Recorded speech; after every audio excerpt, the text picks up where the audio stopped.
And hello again, and here we are with my frame, which at the end of the last episode I got powder coated. I also fitted the inner mudguard and a new stainless steel rear part of the guard. So now I can continue with the work on the frame, and I think what I'll start with is making a bracket to mount the non-standard rear lamp. But first I've got to mount this, and this is my replica tail section for a Kawasaki Z650. This is made in ABS, just like the original, and in fact, even brand new, this was cheaper than some folks want for second-hand, used, scratched and damaged tail sections from eBay, original ones anyway. So let's have a look here.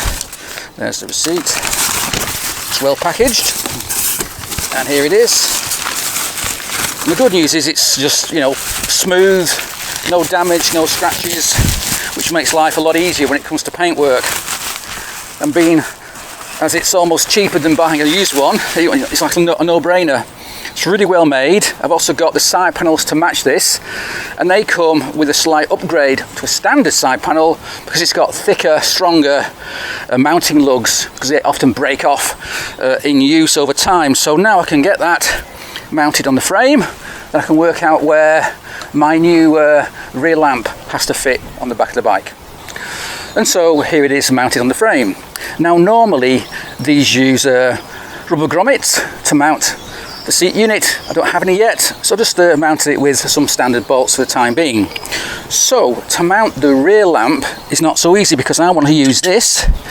This is a rear lamp from a Kawasaki ZX6R. It's also used on a ZX9R and I think even a 12R.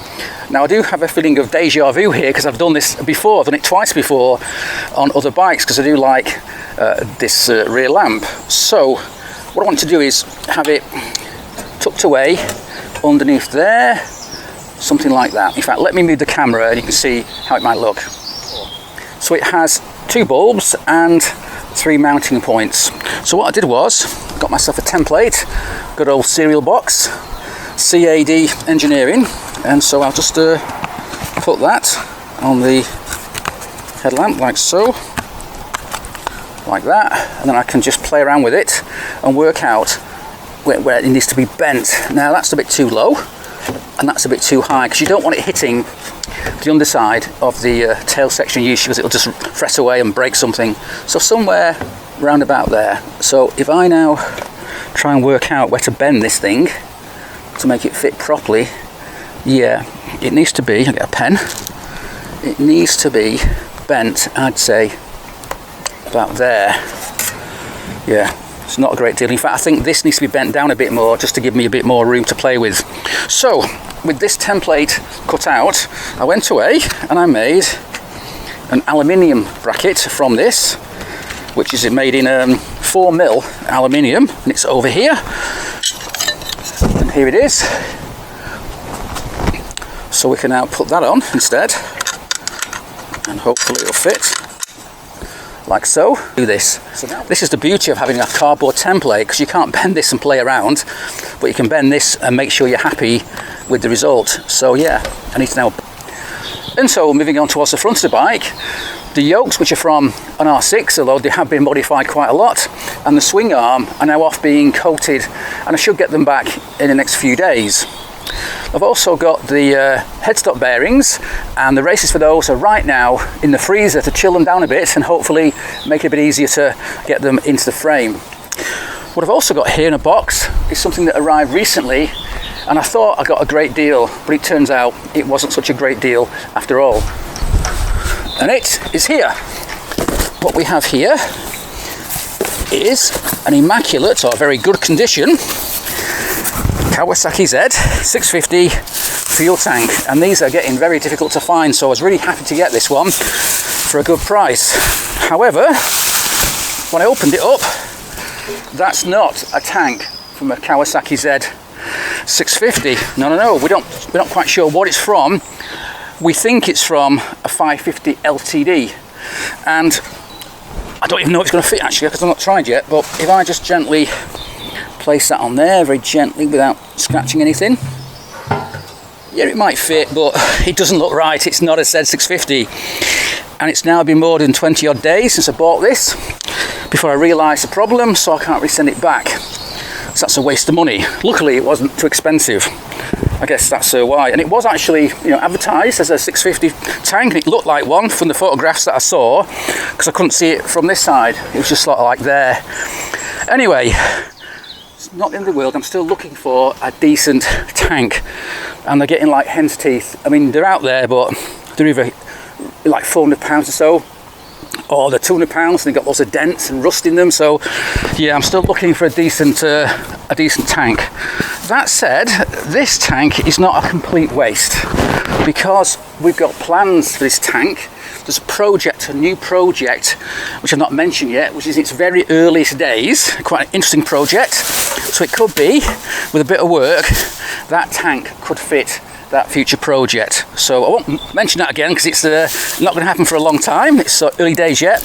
But yeah, maybe it's not such a bad thing after all. But I am still looking for a decent tank. I've got the side panels made by the same people who make this ABS seat unit, and they make lots and lots of older parts for bikes, such as side panels and seat units and so on, for things like CB 750s from the 70s, Kawasaki Zs, Yamahas, you know, RDs, that sort of thing. And I'll put a link up to their eBay sales area so you can see that. And the price wise, they're really good. As I say, I mean, this was £60, and people want £60 for scratched and damaged standard original seat units, and this is just as good, if not better. And it's nice and smooth, makes life a lot easier when it comes to painting the bodywork. Yeah, so that's a bit of a problem, but we'll move on. Right, so I'm just cleaning up the seats for the bearing races before I attempt to fit them. There's a bit of muck down here, a bit of rust, who knows what. Obviously the powder coat has protected this area to make sure no powder coat went in there, which is great, but there's still a bit of rust in there, a bit of rubbish, and God knows what else. So just give it a bit of a clean. Make sure when I knock or press the races in, they don't jam up and have a problem seating. Right, so I'll just do this for a while, and then when I'm happy with this surface, I'll go and get the races, which are currently sitting in the freezer, and hopefully we can get them pressed in here without a problem. Right, so the races have been in the freezer for a while, and hopefully that will shrink them slightly, ever so slightly, and that will help get them into the frame. Yeah, they are quite cold. So, now you can buy tools to help you do this, which are like threaded, and you slowly do it, but I don't have one, so we'll do it the old-fashioned way. I've got various size sockets here, and one of them, hopefully, that's too small. What's that one? Too small. What's that one? Oh, that's not too bad. That might help it a little bit. And I just need a hammer and gently, very gently, knock them in.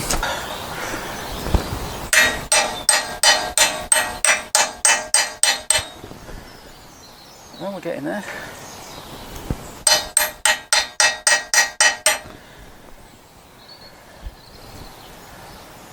I think that's in. I think that's fine. Right. Call that success. Now the lower one's a bit tricky because I've got to hit it from underneath, which isn't always easy. But as I say, if I get stuck, I can just stop and hopefully go and borrow a suitable tool to fit these things from my mate Les, who's a bike mechanic. So no doubt he's got all the appropriate tools that I don't have. It's not like we do this very often. Oh, hang on. Oh, I've got a problem. I've got a big problem. Oh dear. No, I didn't expect that. Yeah, I've got a problem. Right, so it's getting a bit dark, but hopefully you can tell what's going on here. So here's my race, and I can't get it to go into the headstock because this thing gets in the way. And this thing is the new lock stop for the yokes. It's bolted into place, but I can't just unbolt it because this thing is an interference fit on the original lock stop here, which is welded to the frame, and this thing is not going to come off without a fight, believe you me, because it was a struggle to get the damn thing to fit it in the first place. But that's not the end of the world, because all I've got to do now is work out, it's like the top half of here, So if I get a file on there and flatten it a wee bit, we should be able to get this thing in place. It's not really a big problem because the lock stop hits the yoke on both sides. It doesn't really use this front part at all, so it's not a great problem. But yeah, it's one of them things I didn't expect. It is quite close, but yeah. Oh, and by the way, the reason why we did it this way was because we didn't want to weld this thing to the frame, to the headstock, because the heat could distort these seats for the bearings, and we didn't want to do that. So that's why it's done the way it's done. But yeah, that's a bit of a problem. And so that's about it for today. But hopefully tomorrow I can file down this new lock stop, and so I can fit this race into the lower part of the headstock. In the next few days I should be getting back the swing arm and the R6 yokes from powder coating, so then I can fit the yokes, fit the swing arm, and then maybe even fit the forks and so on. But I do have a problem because I've got no room to work in my garage. It's just full of other projects, full of other stuff. So I've got to work out here, which makes life a bit complicated because I can't work in the rain, I can't work when it's really windy. And yeah, and when I finished, I've still got to carry everything back into my garage just to find a little home for it. So I can't make this thing too heavy, so I'm not able to move it around. So yeah, that's a bit of an issue, but we'll cross that bridge when we come to it. So anyway, we'll continue the video, hopefully in the morning, and get this problem sorted out. And soon we'll have the headstock, forks and swing arm in place. And now here we are, it's the next day, and I've got that plate bent, drilled, countersunk, and also painted black. And so now let's see how that fits on the bike.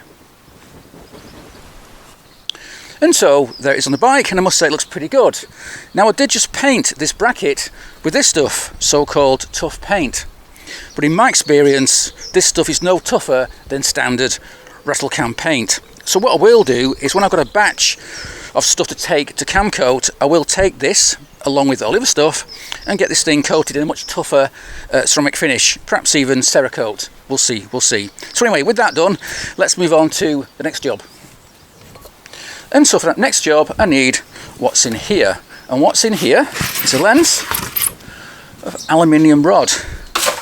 Now I bought this because one of the most expensive parts I'm going to buy for the bike will be the rear shocks. And the ones I've got my eye on are getting on for £1,000. And they need to be custom made. And I can't do that until the whole bike is on its wheels and I can work out the correct length and so on. So in the meantime though, I want to have the bike as a roller. I don't want to leave it without any rear shocks. Therefore, I bought this length of the bar here, so I can cut it in half, drill holes in it, and use this as a substitute for the time being for a rear pair of shocks. And what I'm going to do is, I'm going to drill several holes in the top of each one, and so I can alter the ride height on the bike and play around with it until I'm happy with the result. So all I've got to do is cut this in half, round off the ends, and drill the appropriate holes, one for the bottom and maybe 4 or 5 at the top, to give me that range of movement that I can work out what the correct length should be for the shocks when I buy them. And so let's get started. And so the first task is to cut this thing in half, which is right round about there.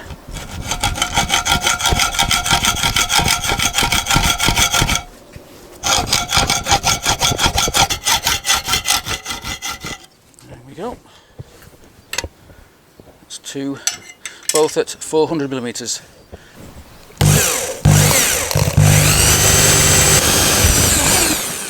Alright, so that hole has to be 10.5 mil for the lower mount. So start off with a pilot hole, and then we'll just widen it out.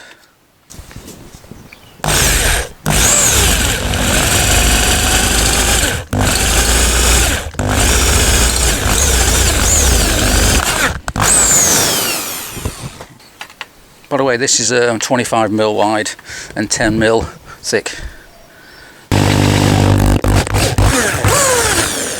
Right, that's 10.5 mil. And now I need to repeat the process, this time taking out these holes to 12.5 mil. And I marked out the points for 300 mil all the way to 380, which should be a good range when this thing's on the bike. So let's get started. Right, last one.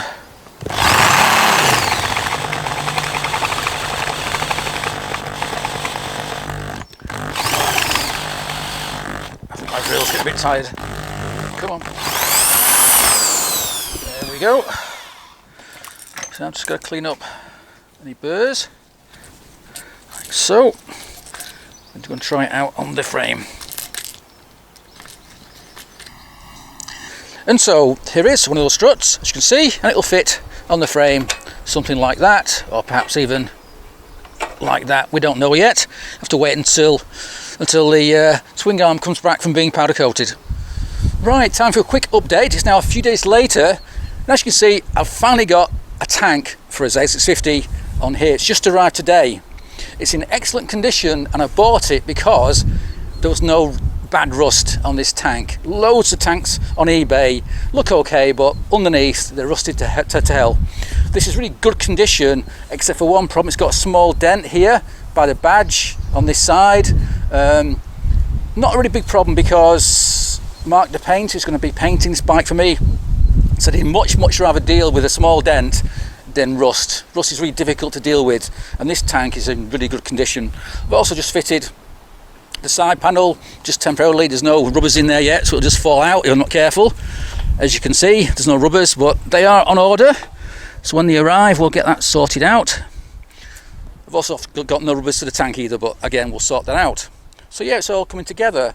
Now this tank is sort of like a silvery blue, but this bike will be blue, but not that colour blue. It'll be much darker blue with maybe some gold pinstripes and so on, because the wheels will also be gold or maybe a bronzy sort of colour. Yeah, so it's all going okay. I'm still waiting for the phone call to tell me that my yokes and the swing arm have been powder coated, so I can go and get them, but I'm hoping, fingers crossed, that should be next week. I mean, right now it's Easter bank holiday, so I guess nothing much is going to happen. Right, so let me just very quickly get this tank off here. There's no rubbers on it, so I've got to be careful. And as you can see there, not sure you can tell, there's a little dent right behind the badge area. Not really a big problem, but this tank is really good, hardly any rust at all. One of the big problems with these tanks is they tend to rust here where the badge lives, because water can collect down there and you can't really see it and slowly just rusts away. And this tank doesn't have that problem. It's in excellent condition apart from that one little dent, so I'm really happy to have it. Right, so therefore then, I think we're at the end of this particular video. I can't really do much more. I have already started doing some work on the engine build. I've been reassembling the cylinder head and so on, but we'll cover that in the next episode. Right now the wind's picking up, I don't know if you can hear it. Oops, there you go. And yeah, I think it's going to rain soon. It might look sunny now, but there's some big dark clouds just over there. So we'll end it here, and as I said, in the next video hopefully we'll get this bike on its wheels and it should be looking pretty damn good. Right, that's it for now then. So thanks for watching and cheers.